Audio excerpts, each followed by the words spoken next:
You're gonna love her. She is a novelist, and you've seen her all around town. Not doing comedy, but she walks a lot, so you're gonna love her. Anna Lefler, everybody.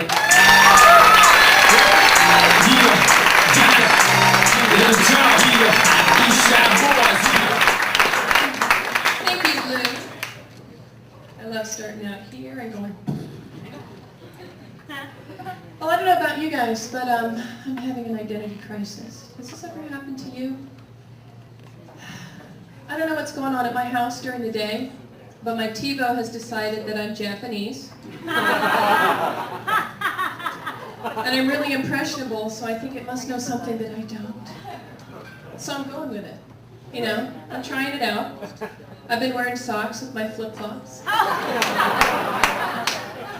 Been watching the Japanese news channels, which actually has filled in a few current events blanks for me.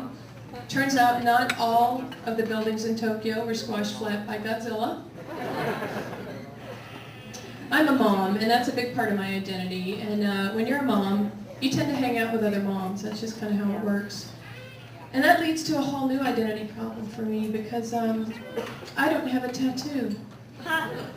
You remember when tattoos were a little edgy, a little dangerous? The only people who had them were bikers and criminals. It's not that way anymore. You know, a lot of regular old mommies have tattoos now. But they're not the typical tattoos you would see on your average, you know, Hell's Angel. Okay, that is my maiden name in Sanskrit. And the fairy symbolizes my daughter Zephyr. And the rainbow stands for the fact that life should be fun, you guys. No, I'm over it. I'm over the cutesy mommy tattoo. I want to see the mom with the full-on battleship. Right here. You know? The gnarly anchor on the bicep.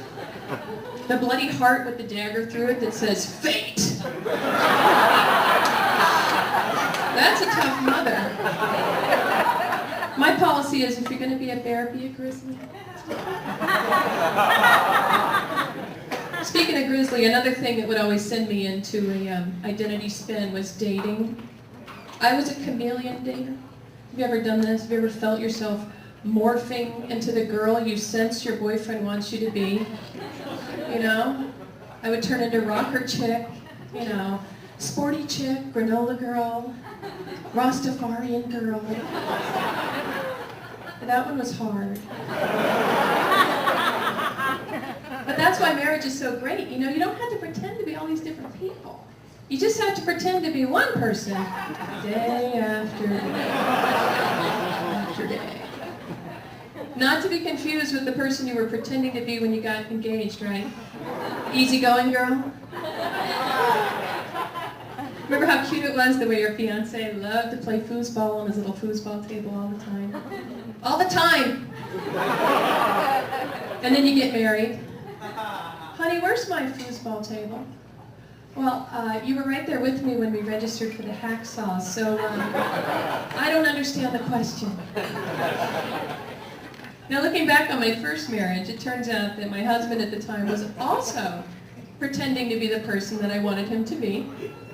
In hindsight, I see now that all the fake barbecuing and fake car repairing and fake burping was his way of acknowledging that he knew that I wanted him to be straight.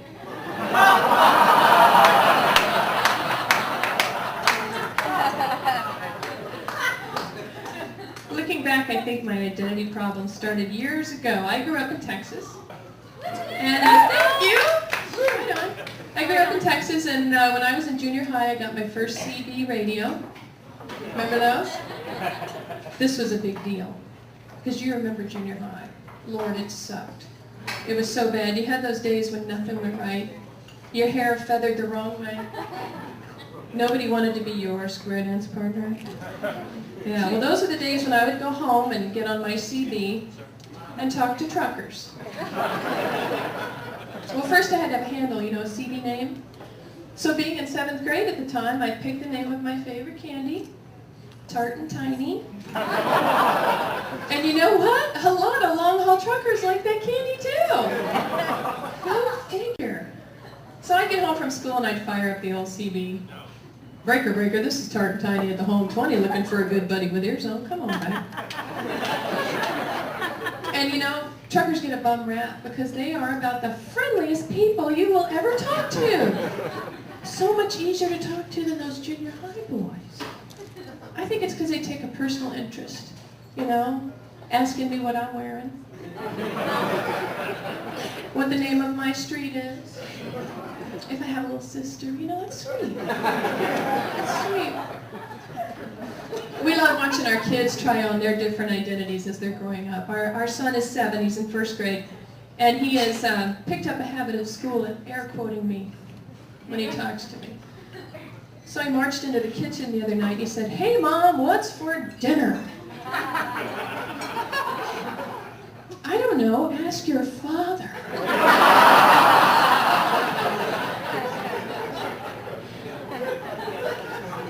The most recent thing I've done in my quest to find myself is I watched that movie The Secret. Has anybody seen that? It's pretty big right now. It's this movie that's it's kind of a groundswell. It teaches you how to improve your life by asking the universe for what you want. So I watched it, and one of the things it tells you to do is to write yourself a check in an amount of money that you'd like to have, and the universe will make it happen. I'm in. Okay, so I wrote my check, I stuck it up on the bathroom mirror, and I learned a lot from this.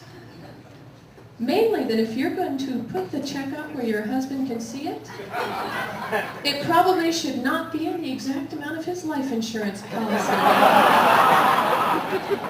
And you definitely should not write the policy number on it